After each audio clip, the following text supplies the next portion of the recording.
Good morning, children. Let's we continue the chapter 5, changes around us. In previous video, we have discussed about the chemical change, and we have done two activities. That when we keep the iron in at a place where there is a moisture and water vapor present, humidity is there, then iron nails get rusted. So this is the rusting of iron, and this is a chemical change because new substance is formed, that is rust, and the chemical name of rust is iron oxide. And in the second activity, we have studied that when magnesium burned with oxygen, it formed the magnesium oxide. And when we keep the solution form, when we add the water in the magnesium oxide, we get the magnesium hydroxide. So it is a chemical reaction, and because new substances are formed, that is magnesium oxide and magnesium hydroxide, and these reactions are, these chemical changes are irreversible and permanent. So today we will discuss the next activity, that is activity 5 and 6. So open page number 44 and let's continue the activity 5. In this activity, we place a clean piece of zinc granule in a test tube. Okay हम test tube में क्या लेंगे? अब कौन सा metal लिया है? Zinc. Zinc granule means छोटे छोटे दाने टाइप के आते हैं. ओके तो जिंक ग्रैन्यूल हम किस में लेंगे? टेस्ट ट्यूब में. Touch the bottom of the test tube.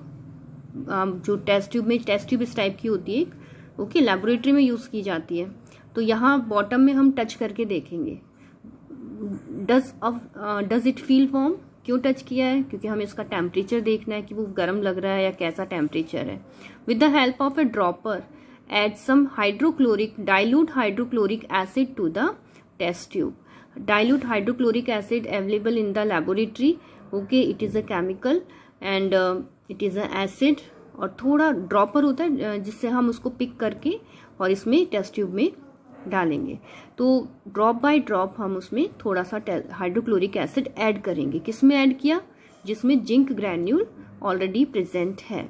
Observe the changes taking place. अब हम ऑब्जर्व करेंगे कि क्या केमिकल चेंजेस हुए हैं. जब हमने जिंक में हाइड्रोक्लोरिक एसिड ऐड किया तो क्या चेंजेस होते हैं. Do you notice bubbles of a gas coming out. तो हमें दिखाई देगा कि यहाँ पे कुछ बबल्स से निकलने शुरू होते हैं. यहाँ जहाँ हम हाइड्रोक्लोरिक जैसे डालेंगे ना, तो उसमें बबल्स फॉर्म होकर के गैस बाहर की साइड निकलनी शुरू होगी, टेस्ट ट्यूब से बाहर की side. These bubbles are of hydrogen gas, और ये जो बबल्स है हाइड्रोजन गैस के हैं. Now bring a burning candle और a match stick near the mouth of the test tube. अब हम एक मैच स्टिक बर्न करती हुई इसके पास लाएंगे, जहाँ से गैस निकल रही है यहाँ लेकर आएंगे. तो हम देखेंगे कि जो ये गैस निकली है और इसमें एक साउंड प्रोड्यूस होगा, pop sound. Okay blasting sound produce होगा, और ये इंडिकेट करता है हाइड्रोजन गैस को. जब ये पॉप साउंड रिलीज होती है ना, इससे ये इंडिकेट होता है कि कौन सी गैस रिलीज हुई है, कौन सी फॉर्म हुई है, hydrogen gas. You will hear a pop sound. Pop sound blasting sound, okay वैसी साउंड को हम बोलते हैं pop sound. Indicating the gas being released is hydrogen. तो कौन सी गैस रिलीज हुई है? Hydrogen. Now touch the bottom of the test tube. हम टेस्ट ट्यूब को दोबारा अब टच करेंगे. एक बार तो जब जिंक लिया था हमने टेस्ट ट्यूब में, तब टच किया था उसका टेम्परेचर नोटिस करने के लिए. After then when we add the hydrochloric acid, after then we touch and again feel the temperature of the test tube. Does it feel warm now? क्या अभी भी आपको गर्म फील करते हैं आप? Heat energy is given out when zinc combined with dilute hydrochloric acid. Obviously अब जब हम टच करेंगे तो वो पहले के कंपैरिजन में ज़्यादा गर्म लगेगी, वार्म लगेगी. क्यों लगेगी? क्योंकि जब ये रिएक्शन हुई, it is a chemical reaction, तो जब ये रिएक्शन होती है तो इसमें बहुत सारी हीट एनर्जी रिलीज होती है, गिवन आउट रिलीज होती है, और इसी वजह से उसका टेम्परेचर आप फील करते हैं. New substances are formed. In this reaction, 2 new substances are formed, that is zinc chloride and hydrogen gas. Okay, तो जिंक क्लोराइड तो सॉल्यूशन की फॉर्म में आपको टेस्ट ट्यूब में ही दिखाई देगा, और हाइड्रोजन गैस वेपर फॉर्म में, गैसियस फॉर्म में रिलीज होती हुई नजर आएगी, जिसे आपने कैसे प्रूव किया? By taking the bring the burning match stick. This chemical equation represented by, ये जो केमिकल चेंज हुआ है, केमिकल रिएक्शन रिप्रेजेंट करते हैं। तो इसमें हमने सबसे पहले रिएक्टेंट क्या लिए थे? Zinc plus hydrochloric acid. Okay, इन दोनों ने कंबाइन होकर क्या प्रोडक्ट बनाया? एरो के बाद हम प्रोडक्ट लिखते हैं।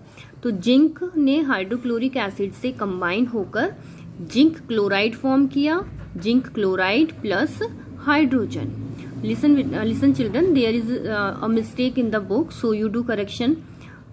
Right here, cancel the zinc and hydrogen chloride, cancel it and write here zinc chloride plus hydrogen. This is the correct chemical equation.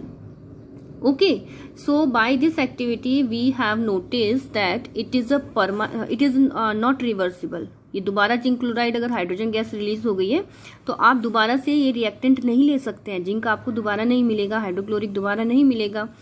तो obviously it is a irreversible and permanent change. और new substance क्या बने? Zinc chloride and hydrogen gas release हुई है। इसीलिए ये कौन सा चेंज है? Chemical change. जिस चेंज में नया सब्सटेंस बनता है उसे क्या बोलते हैं? Chemical change. After then in next activity also it is also showing the chemical changes. Okay, chemical change. In this activity we take a half fill a beaker with water. हमने beaker ले लिए और इसमें पानी डाल दिया। Okay, उसको में पानी डाल दिया। Add a teaspoonful of copper sulphate to it. और इस बीकर के अंदर जिसमें हमने पानी लिया था, इसमें एक टीस्पूनफुल, एक स्पून हम क्या डालेंगे? Copper sulphate. Copper sulphate is a chemical, it is also metallic chemical, copper sulphate.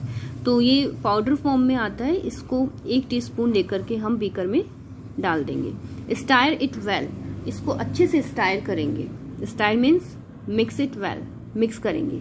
Copper sulphate dissolve completely, और तब तक स्टायर करेंगे, तब तक मिक्स करेंगे जब तक कि उसमें कॉपर सल्फेट पूरी तरह से कंप्लीटली डिजॉल्व नहीं हो जाता। Do you get a blue colour solution? अब जब वो पूरा मिक्स हो जाता है, then you notice the colour of the solution. The colour of the solution is blue. कैसा होगा इसका? Blue. Pour some of this solution in a test tube and keep it aside in a test tube stand. अब इसमें से थोड़ा सा हम solution जो ब्लू कलर का दिखाई दे रहा है एक टेस्ट ट्यूब में, यानी कि अलग बर्तन में हम लेकर के कंटेनर में, कांच के कंटेनर में रख लेंगे। Take a clean iron nail. उसके बाद हम क्या लेंगे? एक आयरन नेल लेंगे। ऑब्जर्व इट्स कलर, इसका हम कलर भी नोटिस करते रहेंगे। जो भी इसमें चेंजेस हो रहे हैं, कलर में चेंज हो रहा है या गैस रिलीज हो रही है, any observation, okay, we notice any observation, observe its colour. तो ऑब्वियसली जब हमने कॉपर सल्फेट का सॉल्यूशन लिया था तो उसका कलर कैसा था? Blue colour. तो हम कलर में हम ऑब्जर्व करेंगे कि क्या चेंजेस होते हैं when we keep the iron nail in the beaker. Place it gently in the beaker containing copper sulphate solution. Okay, हमने क्या डाल दिया इसमें? आयरन की एक नेल डाल दी। और फिर हम इस बीकर को, इस बीकर जिसमें कॉपर सल्फेट सॉल्यूशन था, और अब हमने इसमें क्या डाल दी? Iron nail. इसको हम एक जगह ऐसे ही रख देंगे, लीव कर देंगे, और फिर हम इसके कलर में चेंजेस हो रहे हैं तो हम नोटिस करेंगे। Leave the setup for half an hour, आधे घंटे के लिए हम इसको लीव कर देंगे। What do you observe? आपने क्या नोटिस किया? Has the blue colour of solution faded away? क्या ब्लू कलर सॉल्यूशन का रिमूव हो गया, यानी कि वो फेडेड हो गया, चला गया। Compare it with the sample, इसको हम सैंपल से you saved in the test tube. जब हम इस आधे घंटे के बाद इस सॉल्यूशन को, बीकर के अंदर जो सॉल्यूशन है उसको किससे कंपेयर करेंगे? जब स्टार्टिंग में हमने आयरन नेल नहीं डाला था, उससे पहले हमने थोड़ा सा सॉल्यूशन अलग टेस्ट ट्यूब में ले लिया था, तो उससे हम कंपैरिजन करेंगे, नोटिस करेंगे। अब हम नोटिस करते हैं कि दोनों का कलर अलग अलग है। जो सबसे पहले सॉल्यूशन था कॉपर सल्फेट का, that has the blue colour, और अब अगर हम नोटिस करते हैं तो उसका जो कलर है वो चेंज हो गया आयरन नेल डालने के बाद, और आधा घंटा लीव करने के बाद हम कलर देखते हैं कि सॉल्यूशन का फेडेड हो गया। अब उसका कलर हो गया है ग्रीनिश कलर का। ओके। और जो आयरन नेल हमने इसमें फ्रेश आयरन नेल डाली थी, उसका आयरन की थी वो, तो उसके ऊपर हम देखेंगे कुछ रेडिश ब्राउन कलर का डिपॉजिशन ऑब्जर्व करेंगे कि उसके ऊपर कुछ डिपॉजिट हो गया है, कुछ उसके ऊपर इकट्ठा हो गया है रेडिश ब्राउन कलर का।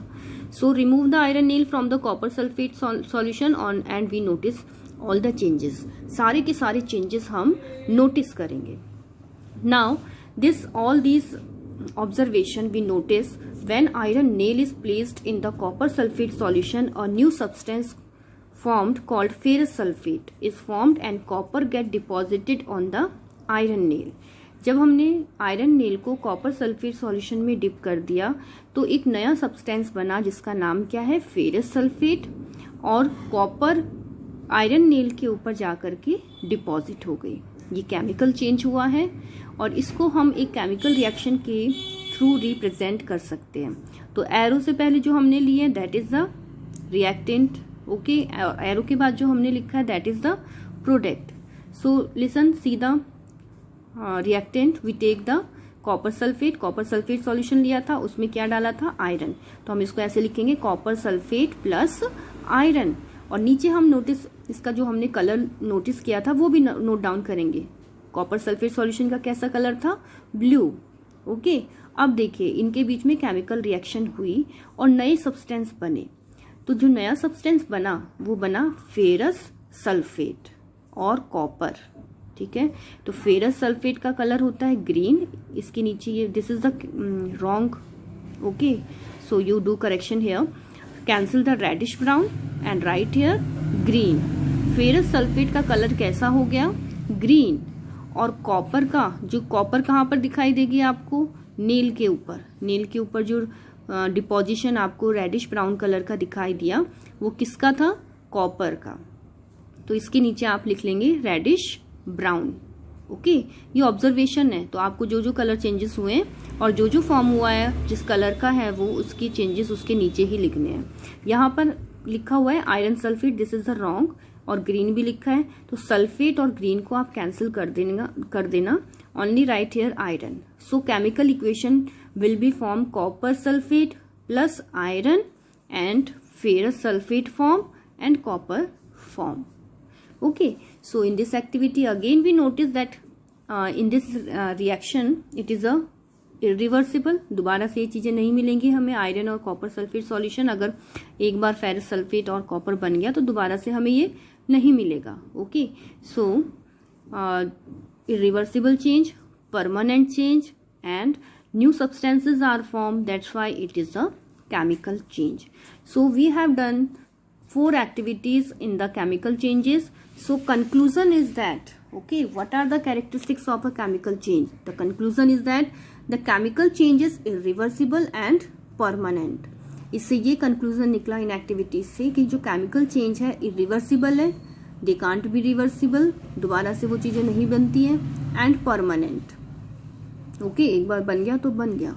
Second, the composition of a substance changes during chemical change। chemical change के थ्रू जो सब्सटेंस की कंपोजिशन होता है जिससे वो बना हुआ है वो टोटली चेंज हो जाता है। आइदर हीट इज एब्जॉर्ब और evolve during a chemical change. जब ये केमिकल चेंजेस होते हैं तो या तो हीट एनर्जी एब्जॉर्ब होती है या फिर रिलीज होती है। इवॉल्व मीन्स रिलीज होना। And total mass of the system remains same, और जो टोटल मास है सिस्टम का वो सेम रहेगा, रिएक्टेंट का और प्रोडक्ट का वो टोटल मास सेम रहेगा। Okay children, read this topic activity 5 and 6 from your book